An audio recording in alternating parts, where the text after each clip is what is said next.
अस्सलामुअलैकुम व्यूवर्स, कैसे हैं आप सब। Hope you all are doing well. Welcome to my channel prose word. Viewers, आज की इस वीडियो में हम डिस्कस करने जा रहे हैं पॉइंट ऑफ व्यू, जिसको POV कहा जाता है। तो देखते हैं कि पॉइंट ऑफ व्यू होता क्या है। जैसे कि हमसे अक्सर पूछा जाता है कि इसमें तुम्हारा पॉइंट ऑफ व्यू क्या है, यानी कि तुम्हारी राय या फिर तुम्हारा ओपिनियन क्या है। ये जो आज टॉपिक हम डिस्कस करने जा रहे हैं, ये लिटरेचर में भी इंक्लूड होता है और स्टाइलिस्टिक्स में भी इसको पढ़ा जाता है। तो बेसिकली जो स्टाइलिस्टिक्स होती है उसमें हम लिटरेचर का ही लिंग्विस्टिकली एनालिसिस करते हैं। तो ये टॉपिक दोनों में आता है, लिटरेचर में भी और लिंग्विस्टिक्स में भी। So point of view refers to the perspective और position from which a story is told. अब लिटरेचर में जिस सुनाई जाती है स्टोरीज, ठीक है, कहानी बताई जाती है, तो पॉइंट ऑफ व्यू ये होता है कि नरेटर ने उसको किस पर्सपेक्टिव से, उस स्टोरी को किस पर्सपेक्टिव से सुनाया और हम तक पहुंचाया। अब ये जो पर्सपेक्टिव है ये इसका अपना हो सकता है, जो कि सब्जेक्टिव भी हो सकता है और ऑब्जेक्टिव भी हो सकता है। अब एक नरेटर जो कि स्टोरी सुना रहा है वो बिल्कुल ऑब्जेक्टिव भी हो सकता है, यानी कि उसमें अपनी पर्सनल फीलिंग्स इंक्लूड नहीं करेगा। और कुछ नरेटर्स ऐसे भी हो सकते हैं, यानी कि जो करेक्टर हों स्टोरी के, ठीक है, वो स्टोरी के अंदर ही हों और वो उसमें अपनी फीलिंग्स भी बताएं, उनकी पूरी एक स्टोरी चल रही हो। समटाइम्स ऐसा होता है कि प्रोटैगनिस्ट जो होते हैं वो ही नरेटर होते हैं, यानी कि जो मेन करेक्टर होता है वो स्टोरी को नरेट कर रहा होता है। इससे क्या होता है कि कुछ टाइम जो नरेशन है ना वो सब्जेक्टिव भी हो सकते हैं, यानी कि उसमें नरेटर अपनी पर्सनल फीलिंग्स को भी इंक्लूड कर सकते हैं। It is a voice or lens through which readers experience the event, thought and emotions in a text. तो रीडर्स को स्टोरी कैसे पता चलती है? नरेटर से पता चलती है, ठीक है, नरेटर की वॉइस से पता चलती है। तो पॉइंट ऑफ व्यू एक ऐसी वॉइस है या लेंस है कि थ्रू रीडर्स इवेंट, थॉट्स और इमोशंस को एक्सपीरियंस करते हैं। देखते हैं कि पॉइंट ऑफ व्यू की स्टाइलिस्टिक्स में क्या इंपॉर्टेंट है। इससे हमें पता चलता है कि कौन बोल रहा है, मीन से कौन नरेट कर रहा है, whose thoughts are we assessing। जो हमें कंप्लीट थॉट्स पता चल रहे हैं वो किसके थॉट हैं, हमें किसके थॉट्स पता चल रहे हैं। How is the narrative filtered, narrative को किस तरह से फिल्टर किया जा रहा है। It shows how language रिवेल the narratives position, emotions and बाइस। अब जो स्टोरी हम तक पहुंच रही है, जारी बात है इसमें लैंग्वेज है जिसके थ्रू हमारे तक स्टोरी पहुंच रही है, तो उस लैंग्वेज के थ्रू हमें पता चलता है कि नरेटर की क्या पोजीशन है, उसके इमोशंस कौन से हैं और वो बाइस्ड है या फिर अनबाइस्ड है। पॉइंट ऑफ व्यू की डिफरेंट टाइप्स हैं, ठीक है। मोस्टली हमारे पास 3 पॉइंट ऑफ व्यू यूज होते हैं। एक हमारे पास आता है first person point of view, ठीक है, जिसमें नरेटर जो है वो स्टोरी में एक करेक्टर होता है और वो आई, मी, माई यानी कि इस तरह के प्रोनाउंस को यूज़ करता है क्योंकि वो खुद करेक्टर है। अच्छा, ये जो है ना ये सब्जेक्टिव होती है और इसमें पर्सनल इंसाइट भी होते हैं, ठीक है। अब देखिए, स्टोरी में एक करेक्टर है, वो जब पूरी स्टोरी बताएगा तो वो उसको थोड़ा सा अपने अकॉर्डिंग तो मोल्ड करेगा ही, तो इसमें सब्जेक्टिविटी आ जाती है। एग्जाम्पल है I walk through the dark एले हार्ड मॉर्निंग, ठीक है, यानी कि इसमें जो प्रोनाउन है आई यूज़ किया गया है वो अपनी स्टोरी बता रहा है। इसमें जो है नरेटर वो फर्स्ट पर्सन है, पॉइंट ऑफ व्यू भी first person point of view है। व्यूवर्स, होप से आपको वीडियो समझ आ रही होगी। वीडियो अच्छी लग रही है तो वीडियो को अभी से लाइक कर दें। मेरे चैनल पे न्यू है तो जल्दी से चैनल को सब्सक्राइब कर दें। व्यूवर्स, प्रोज वर्ड को सपोर्ट करेंगे तो इस तरह की मज़ीद वीडियोस देख पाएंगे। नेक्स्ट हमारे पास आता है second person point of view, ठीक है। इसमें जो है ना नरेटर वो रीडर को एड्रेस करता है, ठीक है, यानी कि यू का वर्ड यूज़ करता है।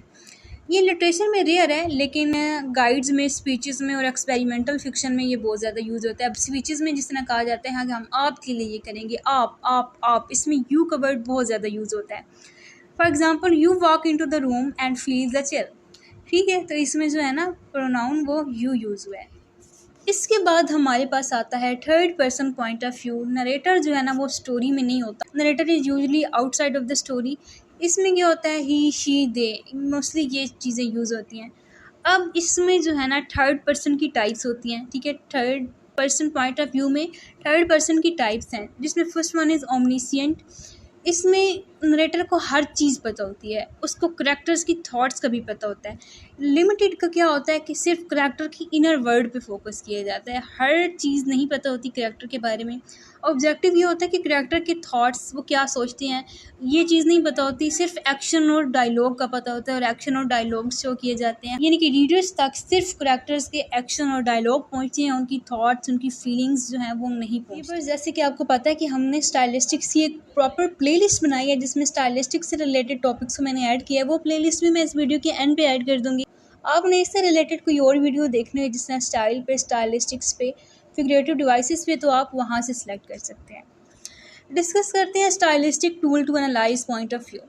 कौन से स्टाइलिस्टिक टूल को यूज़ करते हुए हम पॉइंट ऑफ व्यू को एनालाइज कर सकते हैं। First one is narrative distance. Is the narrator emotionally close और डिस्टेंट। जो नरेटर है वो स्टोरी से कितना इमोशनली क्लोज है या फिर वो दूर दूर है। फोकलाइजेशन, whose thoughts and experience are highlighted। क्या फोकलाइजिंग यानी कि फोकस करना है, किसके थॉट्स और एक्सपीरियंसेस पे ज़्यादा फोकस किया गया है, किसके थॉट्स और एक्सपीरियंसेस को हाईलाइट किया गया है। Free indirect style, a blend of narrator's voice and characters thought without a clear transition. ठीक है, एक हमारे पास होती है फ्री इनडायरेक्ट स्पीच। इसमें जो है एक ब्लेंड होता है, यानी कि एक मिक्सचर बना हुआ होता है नरेटर की वॉइस का और कैरेक्टर के थॉट्स का। हमें नहीं पता चल रहा कि कौन से कैरेक्टर के थॉट्स हैं, कौन से नरेटर की वॉइस है। For example, she walked home slowly, how awful the day had been. अब शी वॉकड होम स्लोली, ठीक है, वो आहिस्ता आहिस्ता घर आई। How awful the day had been, अब इसमें नहीं पता चल रहा कि ये जो हाउ awful द डे है ये नरेटर की वॉइस है या फिर कैरेक्टर के थॉट्स हैं। इस तरह जो है हम इन चीज़ों को अपने माइंड में रखते हुए हम पॉइंट ऑफ व्यू को एनालाइज कर सकते हैं। देखते हैं कि पॉइंट ऑफ व्यू क्यों मैटर करता है। It's shape reader sympathy and judgement. अच्छा, जिसके थ्रू हमें स्टोरी पता चली उसका बहुत ही इम्पैक्ट होता है हमारी अंडरस्टैंडिंग में। ठीक है, वो इमोशनल वे में जो है हमारे सामने आई तो हम बड़ी सिंपैथी करेंगे, और वो कुछ हट के आई, मींस कि ऐसी तरह अनकन्वेंशनल तौर पे हमारे पास आई तो हम जज करेंगे उस चीज़ को। तो बेसिकली पॉइंट ऑफ व्यू बहुत ज़्यादा मैटर करता है। It controls the flow of information, it reveals character psychology सब। यहाँ पे मैंने जी कुछ टिप्स इंक्लूड किए हैं for students while analysing point of view in literary text. आपने क्या करना है, अपने प्रोनाउंस को चेक करना है। ठीक है, हमने डिस्कस किया कि first person point of view में कौन सा वर्ड यूज़ होगा, आई, मी, माई सब ज़्यादा यूज़ होगा। सेकंड में जो है वो यू ज़्यादा यूज़ होगा। थर्ड में ही, शी, दे इस तरह का यूज़ होगा। तो हमें पता चल जाएगा कि ये किस पर्सन के थ्रू जो है स्टोरी है वो नरेट की गई है, वो फर्स्ट पर्सन है, वो सेकंड पर्सन है।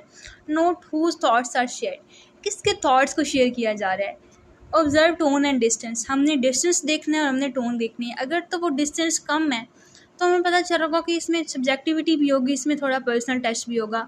Ask who story is being told and how, किसकी स्टोरी बयान की जा रही है और किस तरह से बयान की जा रही है। सो डियर व्यूवर्स, ये थी हमारी आज की वीडियो। इसमें हमने डिस्कस किया point of view and types of point of view. यहाँ पर मैंने कुछ की पॉइंट्स इंक्लूड किए, आप इन की पॉइंट्स को लाजमी देखिएगा। इससे क्या है कि हमने जितनी भी डिस्कशन की आप उसको इजीली रिकॉल कर सकते हैं। व्यूवर्स, वीडियो में स्लाइड ऐड करने का पर्पज़ ये होता है कि आपको साथ साथ नोट्स मिल सके, तो आप इनको साथ साथ नोट कर लिया करें या फिर आप इनकी स्क्रीनशॉट लेके इनको बाद में नोट कर सकते हैं। वीडियो अच्छी लगी है तो वीडियो को लाइक करें, चैनल को सब्सक्राइब करें, अपने फ्रेंड्स के साथ शेयर करें। मुझे कमेंट सेक्शन में ज़रूर बताया करें कि आपकी वीडियो कैसी लगी। इसके अलावा आप किसी और टॉपिक पे वीडियो चाहते हैं तो आप मुझे वो भी बता सकते हैं। मैं कोशिश करूँगी कि मैं उस टॉपिक पे जल्द से जल्द वीडियो अपलोड करूँ। थैंक्स फॉर वॉचिंग, मिलते हैं आपसे नेक्स्ट वीडियो में।